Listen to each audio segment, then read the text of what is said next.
Ito sinasabi mong harassment na experience mo ngayon, alam mo ba kung saan nanggagaling itong harassment na to and in what form? Usually po kasi ma'am, for example, yung Yahoo Mail ko, hindi ko na mabuksan. Then yung Facebook ko, hindi ko na rin mabuksan. Kailan mo pa hindi mabuksan? Since last week po. Kasi nung lumabas tong issue na to, meron po kasi kami yung Public Information Office ng munisipyo and meron kami mga IT experts doon. So, minomonitor nila yung mga accounts namin mga nurses na nag-like doon sa post ng isang doktor para ma-justify nila kung naninira ba talaga kami sa munisipyo. Yung sa pagkatanda mo, yung pagka-like nyo lang sa isang post ng isang doktora na volunteer dun sa same hospital sa Facebook, ang pag-like nyo doon, yun lang ang dahilan kung bakit na-terminate kayo sa inyong trabaho. Opo ma'am, kasi nung binigay sa amin yung termination letter that day, kinausap kami ng hospital director, inadmit nga niya na dahil nag-like kami sa Facebook status. Sinabi niyo mismo na Yes dahil po. doon. Wala na siya ibang binanggit na dahilan. Yes po. Kasi na-record namin yung conversation namin with the doctor eh. Inadmit niya dahil nga sa Facebook. So kami yung first batch ng nurses na terminate. Then 1 week after, meron ka ulit na second batch na terminate na nurses. Then na-record din nila yung conversation with the director at inadmit din na dahil din sa Facebook. Siya ba ay inutusan ng mas mataas sa kanya or siya mismo nagdesisyon na i-terminate kayo? Hindi kasi siya allowed na mag-terminate. So kaya na mag-suggest na these people na nag-like sa Facebook. Basta ang alam lang namin, siya yung nagsumbong. Before that, wala kayong ibang issue sa hospital? Wala po ma'am. Kasi kung incompetence lang din ang pagbabasehan, meron kaming quarterly evaluation report from our superiors na hindi kami incompetent. Which in fact, meron kami kopya ng evaluation report namin na very incompetent pa nga. Hindi kami tatagal ng 2 taon sa hospital kung incompetent kami. Then we have the recommendation letters from our chief nurse, head nurse, supervisors na we are good, we are capable na pwede kaming ma-renew pa sa next na renewal ng contracts. Yung pagka-like nyo ba dun sa anong intention nyo, bakit nyo nilike yung post na yun? Nag-like kami kasi gusto namin, dahil tama siya. Kasi kami, na-experience namin yung hirap din eh. For example, pag meron na mamamatay na pasyente, pag may kailangang gamot, hindi agad mabili kasi pinabibili pa sa pharmacy. So, pabili ng gasa, gamot, wala. Pero mga gamit meron, yung Yung CT scan, andyan na. wala pa po. They are planning to procure yung CT scan. May pabili sila ng CT scan pero wala kami ICU. Itong hospital nyo, anong klase dyan? Tertiary, secondary, Secondary hospital po siya under the government of the Cape. At nakarating sa mayor itong kaso ninyo? Opo, nakarating po kasi kahapon nagpa-press con po siya dahil po sa issue namin mga Ano nurses. sinasabi na nag-break daw kayo ng protocol kaya kayo na-terminate? As far as we know, wala po kami brinate na protocol. Kasi di kami tatagal doon ng 2 years kung may brinate kami ng law. Kung sinasabi niya pakawala kami ng ibang kabilang administrasyon, dapat ginawa na namin yun nung pagkaupo niya na. Kaso tumagal po kami doon, wala naman po kami ginawang paninira sa kanya. May mga nurses po kasi na malakas ang backer. May nakabalik po sa hospital. May mga kilalang politician din. So nung nakabalik sila doon, pinagawa sila ng pledge of loyalty. Pinapirma sila. Then ginawa na sila ng pinaka-reason ba't sila na-terminate. For example, sasabihin nila na masama ugali, pangit ang performance, yun na po yung pinaka-reason ba't sila na-terminate. Pero originally, na-terminate kami dahil sa Facebook. Kung mag-a-apply ka abroad, ano ang requirement? Ang number 1 requirement po is certificate of employment. Kasi doon ma-justify na nag-work Yun po ang kami. ayaw ibigay sa inyo ng ospital. Opo, ayaw ibigay. Hinuhold po nila. Kami lang mga nurses na na-terminate. Kami lang po mga nurses na nag-like sa Facebook post, ang ayaw nilang bigyan dahil siguro parusa sa aming mga nurses dahil nagpa-media kami. Yung nung time na na-terminate kayo, nasa third Actually, contract na kayo nun. opo, dapat hanggang December 2012 yung contract namin. So na-terminate kami ng August.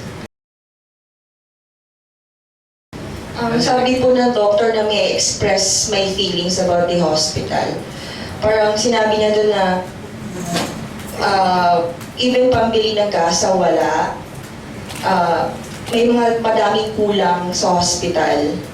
Buti nilang nakabawi dahil mga galing yung mga doctors at nurses sa hospital na to. So, madaming nag-like doon eh. Mga 50 plus yung nag-like. Hindi lang kami nurses, may doctors, may IT din, meron din taga-hospital na nag-like. So, ang plano nila, 46 nurses ang iti-terminate. So, by batch nilang ginawa. First batch, 11 nurses yung na-terminate. Then, 1 week after, second batch, nirelease yung mga mata-terminate. Nung i-release ulit yung third batch, nung naamoy na nila na nagpa-interview na kami sa media, pinakat po nila.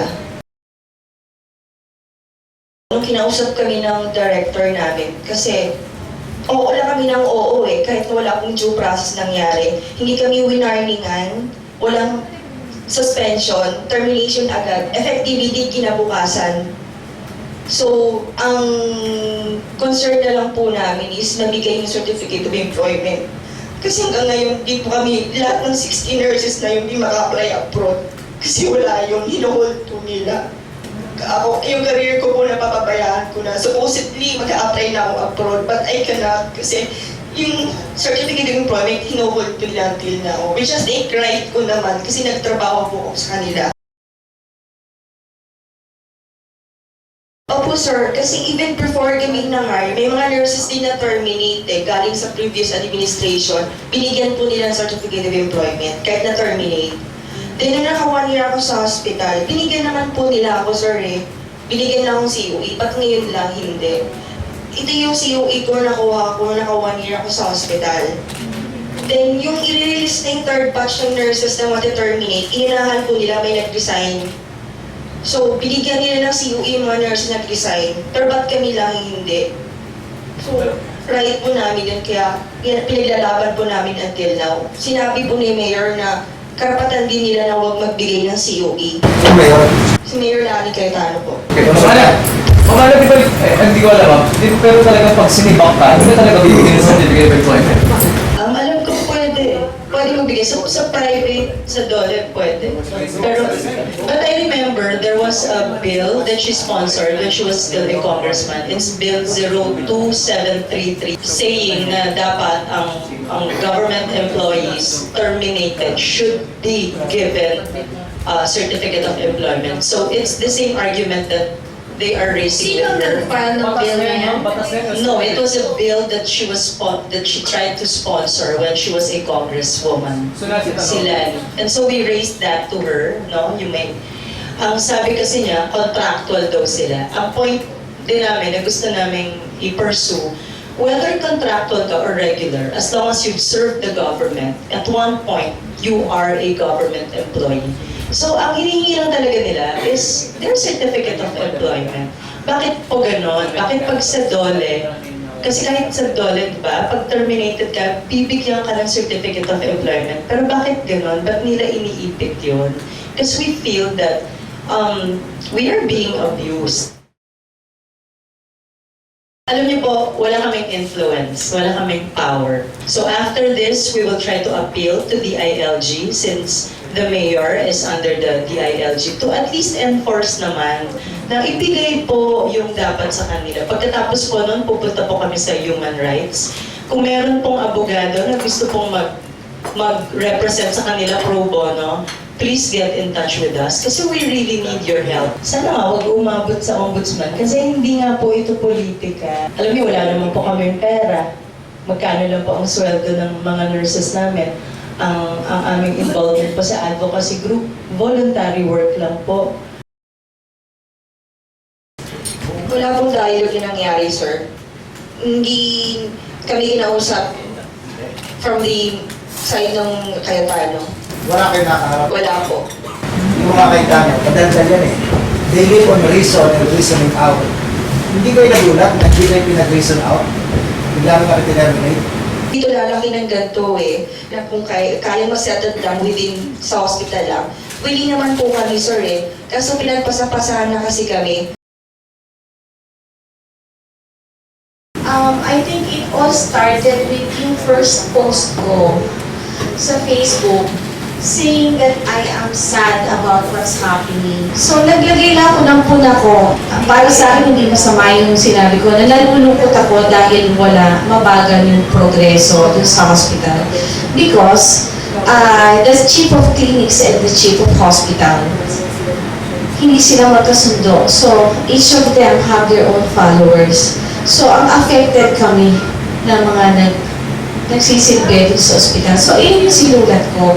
Kasi pag may problem, di namin alam kung kanino lalapit. Pag lumapit sa chief of clinics, wala siyang magawa.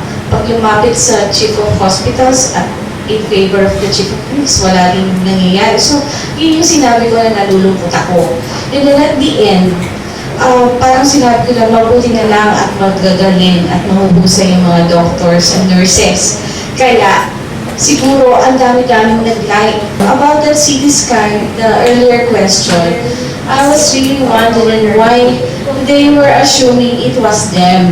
Kasi if you have read my post dun sa CT scan na yun, I never mentioned any hospital, any name. It could...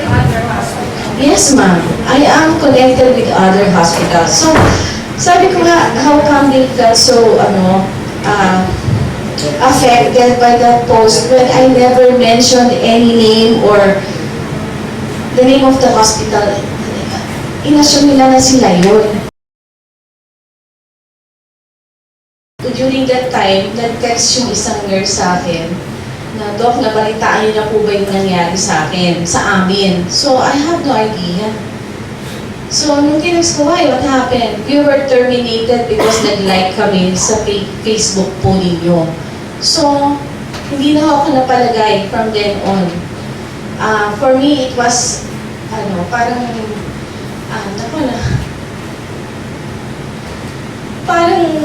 ang laking cargo sa konsensya ko yun dahil hindi ko ina-expect na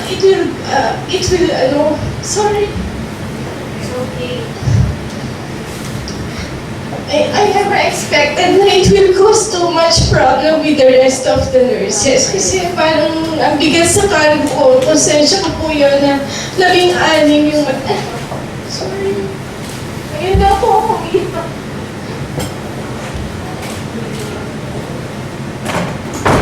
At that time, apektado ko kasi ang inisip ko agad, kawawa naman sila dahil lang nag-like sa post ko, tinanggalan sila ng trabaho. So I asked them, hindi ba kayo tinanong muna kung pwedeng pag-usapan? Wala po, Doc, wala akong due process. Kailangan namin ng hustisya. Ayun yung mga tinetext nila sa akin. So what I did, hindi ko na po inintindi yung kung ano yung inaaral ko. I just concentrated on how to help them get back to work or get another job. And then, nabalita ako na naman sa mga susunod, iniipit daw po yung certificate of employment nila. They were just texting me, Doktora, galing po kami sa City Hall, pinapunta mo kami kay Director. Pagdating po kay Director, tinuro po kami sa City Administrator. Pagdating mo sa City Administrator, sabi, tanungin daw po si Doktor. So they've been going back and forth to the City Administrator and the Hospital Director. And then, they even went to the sa office of the mayor to ask for a dialogue sana with the mayor so they can explain their side. But unfortunately, apparently, yung mga secretaries lang daw po yung nakakausap nila and all promises na we will make an appointment but nothing is happening. So, for the next 2 weeks na umaandar, wala akong nangyayari dun sa nilalakad nila. They're getting desperate. They wanted to get a job. Yung iba pa abroad na hindi makaalis kasi yung certificate of employment na hinihingi ng agency hindi maibigay, hindi nila maiproduce. So, yun yung mga nag-bother sa akin. And na-affecto na pati yung private practice ko, hindi ako nakakapag-clinic. Even, yung studies ko rin, hindi ko masyado makonsentrate doon. And yung family ko rin, hindi ko maasikaso kasi I gave my time to them. I brought them to Dole sa legal department. I brought them to DOH, then sa civil service. And unfortunately, talagang all these three agencies that we went, wala talaga daw silang magagawa kasi it's a local government. So, local ang mag-aayos. So, babalik na naman sila dun sa local na kinakausap nila na wala nang nangyayari. Kasi maliit lang naman kami. Ano naman ang laban namin sa kung may mga statements na ilabas ang City Hall about us. Although hindi namin maintindihan bakit ang City Hall ang parang magiging politika. Wala naman kami dun eh. Hindi naman namin concern with whatever politics is happening in Taguig. Ang concern lang namin is yung certificate of employment, ang hospital, and the reason for being terminated just because of liking. In my, yung bawa, nakita ko, doktora, gusto ko mag-post, pero hindi na ako nagla-like. Hindi ko na nilalike. Sasabihin ko na lang sa'yo, like ko yung post mo kasi baka ma-terminate ako. Ganun lang yung mga comment nila sa akin pag nakikita nila ako. So, nung birthday ko, sinasabi rin nila, Dok, hindi na kita binati sa Facebook na happy birthday kasi baka ma-terminate ko. So, yun yung mga nawala. Parang yung freedom is really talagang nawala. The city or the city hall or the city and the hospital director may ask me, bakit hindi mo sinabi sa amin diretso yung kung ano man yung grievance nyo? How can we do that? Hindi nga kami nag-meeting sa ospital. Minsan nakakalungkot na marinig na, bakit hindi sinabi sa amin yung may problema? Sinasabi na nga eh, pero dahil nagbabanggaan yung city, yung chief of police tsaka chief of hospitals, hindi na namin alam kung saan pupunta. So, doon ako nag-express ng frustrations ko sa Facebook na wala akong balak na humantong sa ganito. Sa supplies po siguro may mga makokomenta ko kasi iyan ho ay base na sa personal experience ko sa yung mga pasyente ko mismo. Kasi OB po ako eh, so I do surgeries. So lahat talaga ipapabili. Bulak, yung gasa, tapos bumili ng drop light na gagamitin sa baby, ipapabili sa parent. Yun lang ang napapansin ko, bakit itong mga maliliit na bagay na itong mura lang mabili, wala, at hindi ma-provide. So nagtaka, bakit nagpapalit ng ward? Anong mangyayari? Nag-displace talaga. Ay, kasi padating na yung CT scan. Bumili sila ng CT scan. Sabi ko, kaya palang bumili ng CT scan. So, yun lang sa akin lang ho yun. Sa loob-loob ko lang, kaya naman palang bumili ng CT scan, bakit yung oxygen natin hindi magkaroon continuous supply dito? Maganda yun na may CT scan kami. We're not against that, di ba? Maganda yun na nakabili ng CT scan yung hospital. But, yung tanong namin noong una, bakit tayo bibili ng CT scan? Ilan ang gagamit? Ano ba ang census? Di ba, ano yung census ng hospital?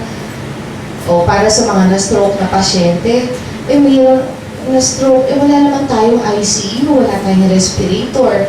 Paano yun? In all honesty, there's walang politiko na lumalapit sa amin to speak. Talagang yung mga movements namin, kasama kong mga nurse, it is from our own. Are you still working at the hospital? No, not anymore. Kasi nga, bigla na lang kaming nakakita ng mga post doon para kaming wanted. And then lahat ng department po, ultimo dietary, supply, poso, nandun po yung pangalan namin. Parang krimen ang ginawa ninyo. Parang krimen po talaga, criminal kami. We felt really violated on this. Even yung pharmacy na hindi connected sa hospital, the Cruz Rabe House Pharmacy, meron silang kopya ng pangalan namin.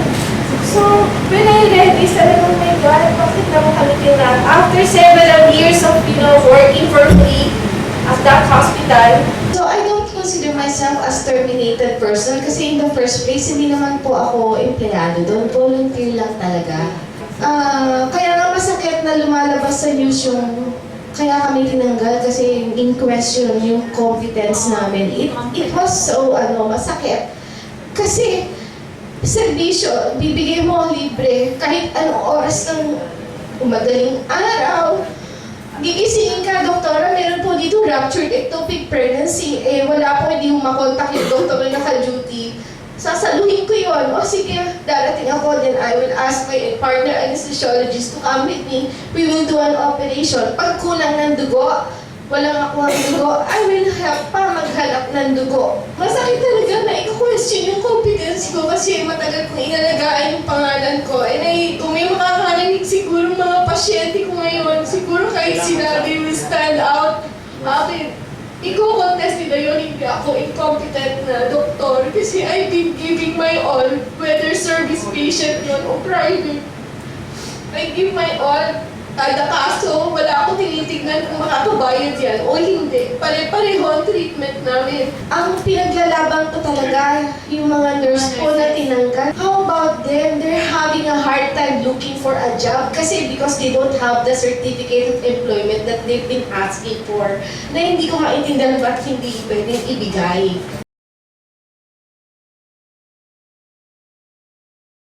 Ako nag-nurse ako dahil gusto kong maihaw sa kahirapan ng family ko.